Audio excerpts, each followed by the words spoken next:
Hi అండి. మా పిల్లలు సడెన్‌గా ఇడ్లీ చేయమన్నారు. కానీ నేను ఇడ్లీకి పిండి ప్రిపేర్ చేసుకోలేదు. ఇంకా ఎలా అని ఆలోచిస్తుంటే రీసెంట్‌గా ఒక వీడియోలో చూసాను దోస పిండితో ఇడ్లీ చేయవచ్చని. ఆ వీడియో గుర్తొచ్చి దోస పిండి రెడీగా ఉంది కదా అని దీనితోని ఇడ్లీ ప్రిపేర్ చేద్దామని ప్రిపేర్ చేస్తున్నాను. నేనైతే ఫస్ట్ టైం ఇలా చేయడం ఎలా వస్తుందో ఏమో! బాగుంటే మళ్ళీ ప్రిపేర్ చేద్దాం. బాగాలేకపోతే ఇంకొకసారి ఇలాంటి ప్రయోగాలు చేయను.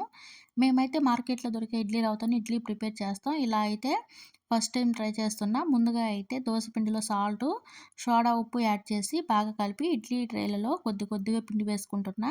ఎలా వస్తాయో ఏమో అని 2 ట్రేలకు మాత్రమే పెడుతున్నాను. ఎక్కువ పెట్టి మనకు నచ్చకపోతే వేస్ట్ చేయడం ఎందుకని ఇలా. ఇప్పుడు ఇడ్లీలు వేడి చేసేద్దాం. 20 మినిట్స్ తర్వాత చూస్తే ఇడ్లీలు ఇలా ఉన్నాయి. రవ్వ ఇడ్లీలు నచ్చినంత ఈ ఇడ్లీలు తినలేకపోయాము. 2 ట్రేలో పెట్టి మంచి పని చేసాం. కాకపోతే ఇడ్లీలు సాఫ్ట్‌గానే ఉన్నాయి. కానీ టేస్ట్ డిఫరెన్స్ ఉంది. మాకైతే అంత నచ్చలేదు. మీకు ఈ వీడియో నచ్చితే ప్లీజ్ లైక్ చేసి సబ్స్క్రైబ్ చేసుకోండి. Thank you.